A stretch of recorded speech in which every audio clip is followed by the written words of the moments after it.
না করো কেন বলো বলো বলো। সেই সময় বোন ডাক দিয়ে বলে, ভাই রে, দুনিয়ার জমিনে আমি যেই দিন থেকে জন্ম নিয়েছিলাম, জন্ম হওয়ার পরে আমি যুবতী হয়েছি।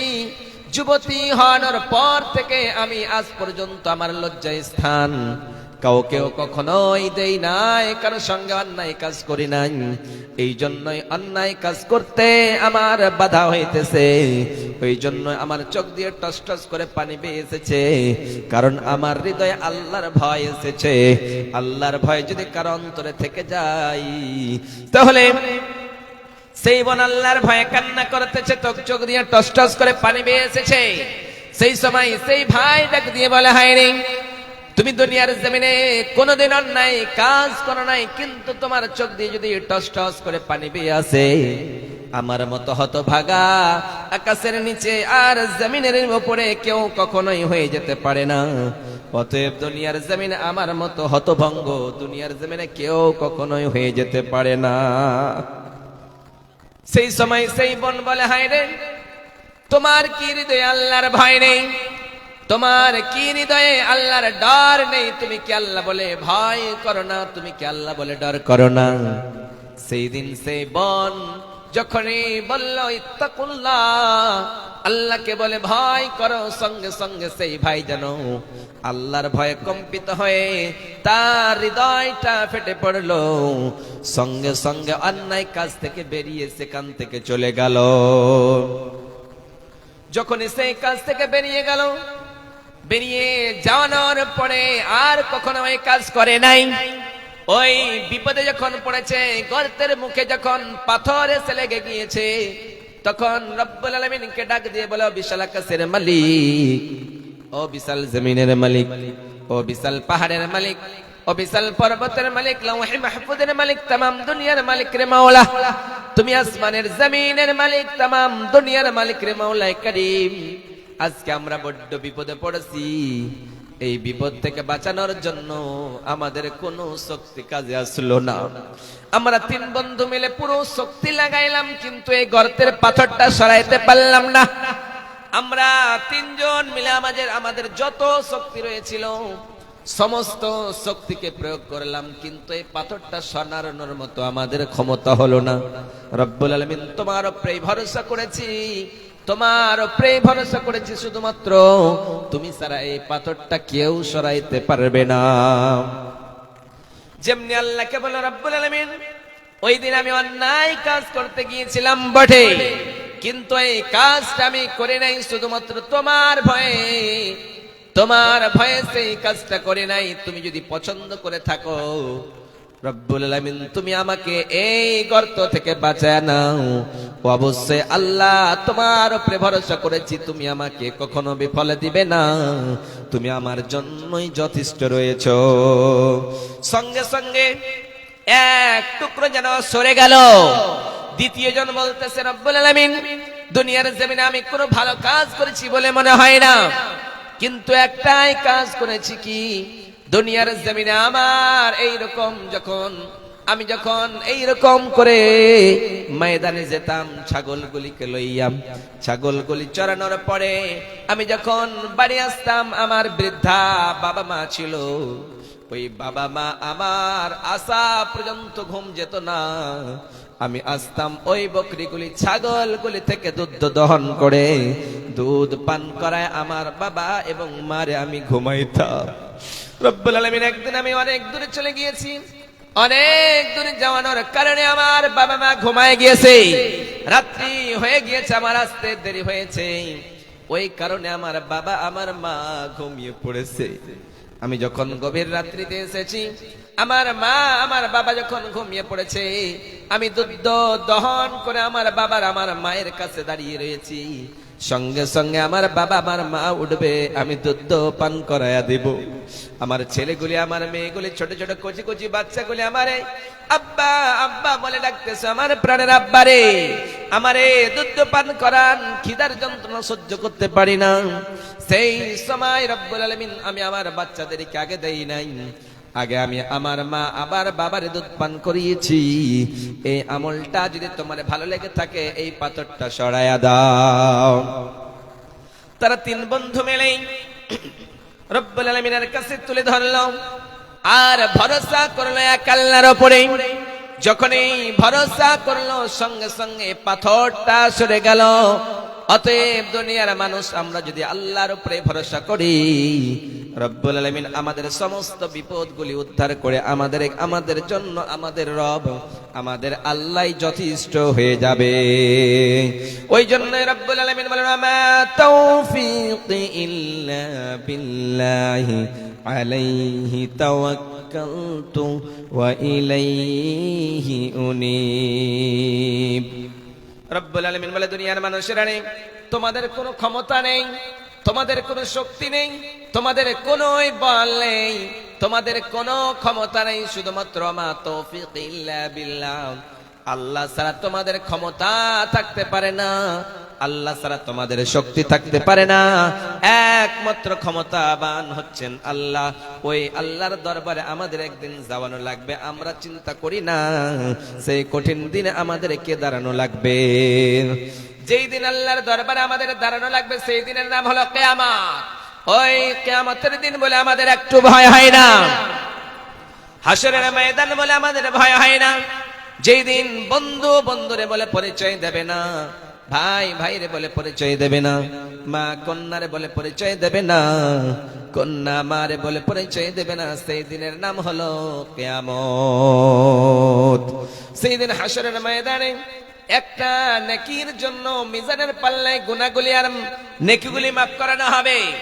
গুনার পাল্লা যদি ভারী হয়ে যায়, নেকির পাল্লা যদি হালকা হয়ে যায়, একটা নেকি লাগবে। ও একটা নেকি যদি তুমি নেকির পাল্লায় দিয়ে দাও, তাহলে তুমি জান্নাতি হয়ে যাবা।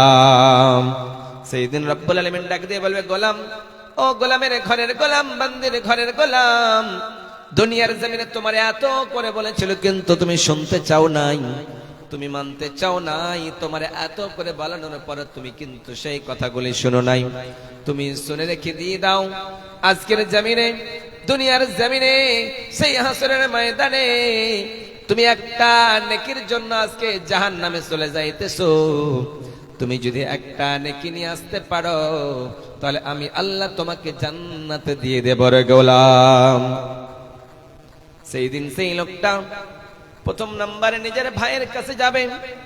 নিজের ভাইয়ের কাছে গিয়ে বলবে, আমার প্রাণের ভাই রে, তুমি কি আমারে একটা নেকি দিবা? একটা নেকি যদি তুমি আমারে দিয়ে দাও, ওই একটা নেকির কারণে আমি তোমার ভাই মনে হয় জান্নাতে চলে যাব। তুমি কি আমার একটা নেকি দিবি? কিন্তু প্রাণের ভাই একটা নেকি আপনারে দেবে না। নিজের মায়ের কাছে গিয়ে বলবে, আমার প্রাণের মা, আমাকে একটা নেকি দিয়ে দাও। একটা যদি তুমি আমার নেকি দিয়ে দিতে পারো রে মা, ওই একটা নেকি লইয়া আমি জান্নাতে চলে যাব। কিন্তু মাও দেবে না। নিজের ভাইয়ের কাছে যাবে, ভাইও দেবে না, মাও দিবে না, বাবাও দেবে না। নিজের ছেলের কাছে গিয়ে বলবে, আমার প্রাণের ছেলে, তুমি আমার একটা নেকি দিয়ে দাও। কিন্তু কঠিন কিয়ামতের দিনে, হাসরের ময়দানে আপনার একটাও নেকি দেবে না। তার নাম হলো কিয়ামত। তাহলে আমরা কার উপরে ভরসা করব? এক আল্লাহর উপরে ভরসা করতে হবে। ওই আল্লাহ ছাড়া কারো উপরে ভরসা করানো যাবে না। আমরা যদি আল্লাহ ছাড়া কারো উপরে ভরসা করি, তাহলে আমাদের জন্য যথেষ্ট কখনোই হয়ে যেতে পারে না। কারণ আল্লাহ সুবহানাহু ওয়া তাআলা বলছেন, মুমিন হলো তারাই, মুমিন তো হলো তারাই যাদের সামনে আল্লাহর জিকির করা হবে, আল্লাহর ভয়ে হৃদয় কম্পিত হবে, এবং তেলাওয়াত করতে গেলে কোরআন, তার ঈমান বৃদ্ধি পাবে, এবং আল্লাহর উপরেই তারা ভরসা করবে। আল্লাহ ছাড়া কখনোই কারো উপরে ভরসা করবে না। ওই জন্য রব্বুল আলামিন বলেন, আল্লাযীনা আমানু ওয়া আলা রাব্বিহিম ইয়াতাওয়াক্কালুন। রব্বুল আলামিন বলে, দুনিয়ার মানুষেরা প্রথম নম্বরে তোমার ঈমান আনো। ঈমান আনানো লাগবে, তারপরে তোমরা আল্লাহর উপরে ভরসা করো। আল্লাহ প্রথম নম্বরে বললেন, তোমরা ঈমান আনো। ঈমান আনানোর মতো যদি তোমরা ঈমান আনতে পারো, ওই ঈমান আনানোর পরে পরেই তোমরা ভরসা করো। তুমি ঈমান আনো নাই, তুমি মুমিন হও নাই, কিন্তু আল্লাহর উপরে ভরসা করেছো জান্নাত যাব, জান্নাত যাবে না? কখনোই নাই। প্রথম নম্বরে রব্বুল আলামিন বলেন আল্লাযীনা আমানু ওয়া আলা রাব্বিহিম ইয়াতাওয়াক্কালুন। প্রথম নম্বরে তোমরা ঈমান আনো, তারপরে তোমরা কি করো? ধৈর্য ধারণ করো, তারপরে তোমরা আল্লাহর উপরে ভরসা করো। ঈমান আনো, আল্লাহর উপরে ভরসা করো। দ্বিতীয় নম্বর হলো আল্লাযীনা সাবারু ওয়া আলা রাব্বিহিম ইয়াতাওয়াক্কালুন।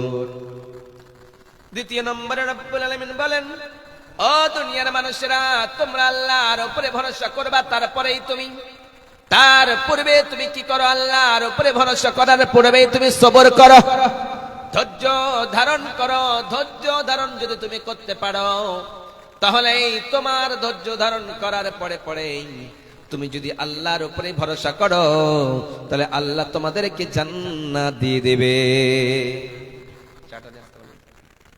চা দিচ্ছি, চা নিয়ে আসতে, এক কাপ চা দিবেন এইদিকে। তাহলে আল্লাহ ছাড়া কারো উপরে কখনোই ভরসা করানো যাবে না। ছেলে আল্লাহর উপরে ভরসা করতে হবে, তার নাম হলো রহমান। ওই রহমান ছাড়া কখনোই কারো উপরে ভরসা আমরা করব না, আমরা করতেও যাব না। তারপরে রব্বুল আলামিন বলেন, ফাইদা আযামতা ফাতাওয়াক্কালু আলাল্লাহ ইন্নাল্লাহা ইউহিব্বুল মুতাওয়াক্কিলিন।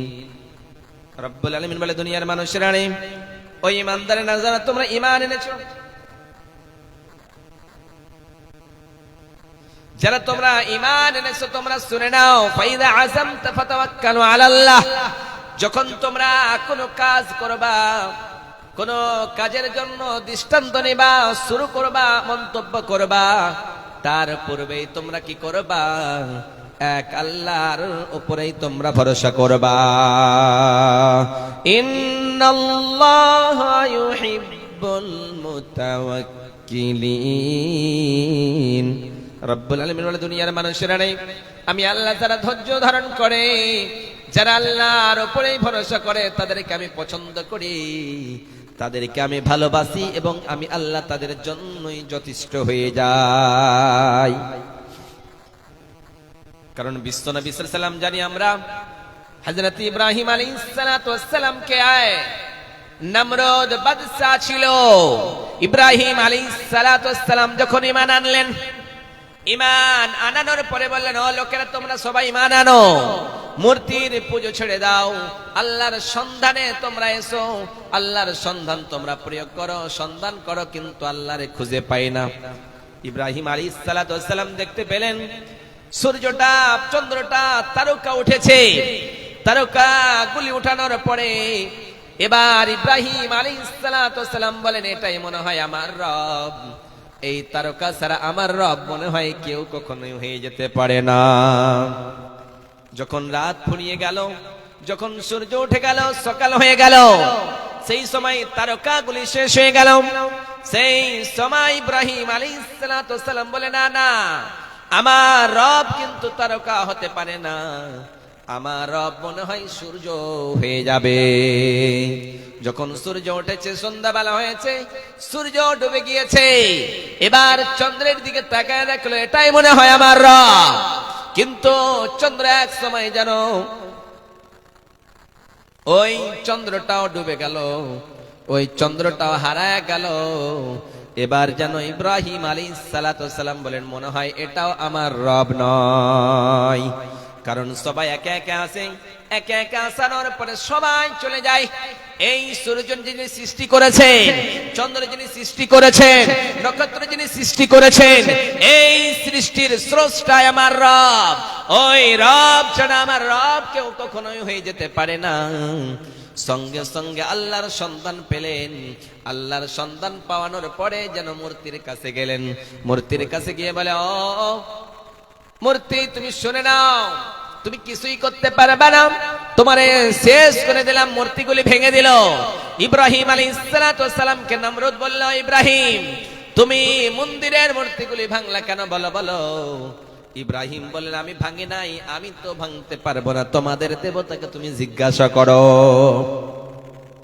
এই সময় জন ইব্রাহিম আলাইহিস সালাতু ওয়াস সালামকে বলে, ইব্রাহিম, তোমাকে আগ্নি